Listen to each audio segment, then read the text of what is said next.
My name is Mustafa. I am from Baghdad, Iraq. It was 2003 and it was a hot summer day in Iraq. I was coming out of my work where I worked in the green zone with an American company, crossing a bridge, trying to take a cab to go back home after a long day of work.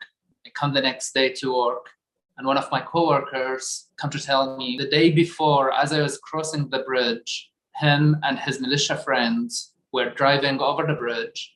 They saw me crossing the bridge and they thought that I was gay. And just because I was carrying a passenger bag, and they considered this to be a Western and gay kind of sign. And they wanted to kidnap me and ransom my family. My friend who is at work, who was working with the militia while working with me in the company, he is the one who recognized me and he is the one who diverted them away from attempting to kidnap me. Fast forward from that date, one day I was sitting at home at night with my family. I hear knocking on the outside gate, and I walk out. Someone on the other side of the door said that they are here for my dad. They are tenants in his apartment building. I opened the door, and while it's completely pitch black, you couldn't see anything. All I know, someone was pointing a gun to the back of my head and saying that we know that you are infidel, we know that you are gay, you need to quit working with, the Americans or foreigners, and we will go after you and go after your family if you don't quit your behavior. Luckily, I didn't get shot at that day.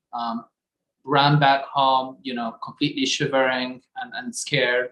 Obviously, couldn't tell my family that they started calling me gay, but I told them they are threatening me because of my association with an American company. Shortly after this threat, my brother-in-law and his brother both got kidnapped and murdered. Following that, they went even further and they tried to attack my other sister and her husband in their apartment, and literally just by luck, they happened to be out of the apartment for that day. So from that point forward, I knew that there is absolutely no future for me in Iraq. Shortly before that, one of my friends have applied for a Fulbright scholarship program. This is a program that's sponsored by the Department of State, and it enables exchange students to come and study in the United States. It was very competitive, but I worked really hard for a year. I got accepted for the Fulbright program. I remember receiving that email, and this was probably the most overwhelming congratulation that I've ever seen or heard in my entire life, because that was the moment that I knew my entire life is about to change. I got accepted in Syracuse University to do my master's. I was really excited about all of this. I moved to the United States, and everything in the beginning was overwhelming. I was adjusting, making friends, meeting new people. So as I started feeling a little bit more comfortable around my sexual orientation, I started exploring ways to connect with other people that have similar sexual orientation. And the LGBT Resource Center in Syracuse University was the first thing that I could, find and thought it would be a safe space for me to connect with them. There was an event. In the event, I started meeting people. People obviously started asking about my background, where I'm from. And one of them was saying, hey, what are you doing after this? And I said, I actually don't have anything to do. So he said, oh, we're, meeting and having a party at a house if you want to join us. And, I said, yeah, that is completely fine. His friend came to pick us up, who ironically happened to be also from the Middle East. And I very quickly realized that their intentions wasn't to go to a party or just, chill or just talk or eat or drink or whatever it is, that they actually were fetishizing me. And when they expressed the idea that, hey, let's go and have sex, when I was like, I'm not sure, the guy that was driving the car, who's from the Middle East, he said maybe he is not into it. And the other guy, he's like, come on, who doesn't have a Middle Eastern fetish? I realized, there is a mix of people. Some of them will continue to see me just as a fetish. And some of them were really wonderful and continue to be friends of mine until today. Fast forward, I graduated, I finished my degree, moved to Boston, started seeing a little bit more of the microaggressions around my other parts of my identity, but wasn't prominent enough for me to actually raise the alarm and say, this is something that I'm going to be suffering from in the future.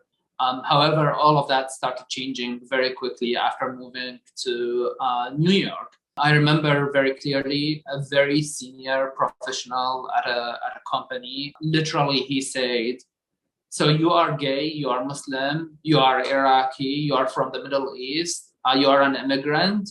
I don't know if I should love you or hate you.